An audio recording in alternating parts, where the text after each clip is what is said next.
to it. Besides, I'd broken up plenty of rugs in my time, so it wasn't a big deal. I've been trained for it, haven't I? Bloody hell, Al. Get a grip. Getting the facts straight is important, right? Something else I've been trained for. The first body. The first of the bodies. It was obvious pretty quickly after I'd steamed in that I wasn't really making a lot of difference, that I wasn't going to be able to do much physically. To be fair, though, I didn't have my equipment, baton, pepper spray, taser, what have you, so I wasn't going to give myself a hard time about it. In the end, the only thing I could do was climb onto one of the few chairs that was still the right way up, take a breath and scream louder than anyone else until I had their attention. Well, most of them at least, though a few were still muttering. I'm going to give you one chance to break this up before things get serious, all right? I left a little pause then, for what I said to sink in, because I've always thought that's effective. Makes them think a bit. So do yourselves a favour and stop playing silly buggers. A good hard look after that, at each and every one of them. Do you understand what I'm saying? I'm not messing around here. This is a public order offence and I am a police officer. And I have to say, that did the trick. Though watching some of them put the furniture back where it belonged while the others drifted back out in the corridor, I can't say I felt particularly proud of myself. Like, I wasn't exactly happy about it.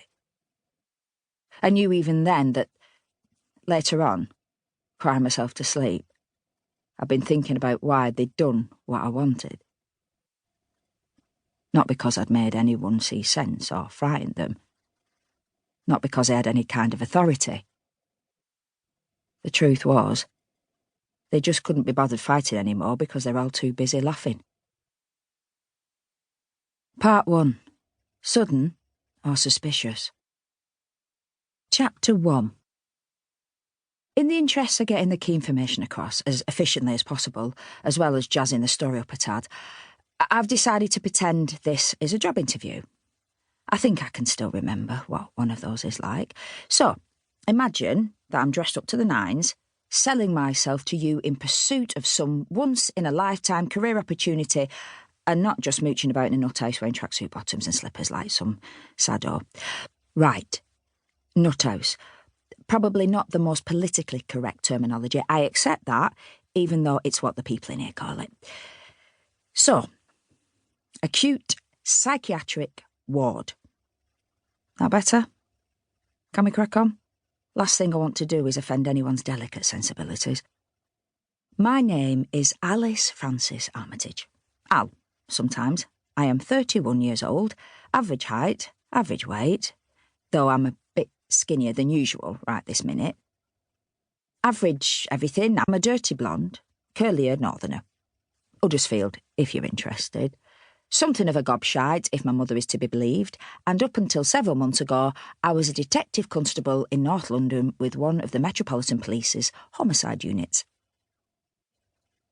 To all intents and purposes, I still am, by which I mean it's something of a moot point, by which I mean it's complicated. The Met were very understanding about the PTSD. I mean, they have to be, considering it's more or less an occupational hazard, but they're a little less sympathetic once the drink and drugs kicked in, despite the fact that they only kicked in at all because of the aforementioned trauma. See how tricky this is. The so-called psychosis is a little harder to pin down in terms of the chronology. It's all a bit chicken and egg. No, I'm not daft enough to think the wine and weed did a lot to help matters, but I'm positive that most of the strange stuff in my head is trauma-related, and it's far too easy to put what happened down to external and self-inflicted influences. In a nutshell, you can't blame it all on Merlot and skunk. Very easy for the Met, though, obviously, because that was when the sympathy and understanding went out the window and a period of paid compensation leave became something very different. I'm fighting it, of course, and my Federation rep thinks I've got an excellent chance of reinstatement once I'm out of here. Not to mention a strong case for unfair dismissal and a claim for loss of earnings that he's bang up for chasing.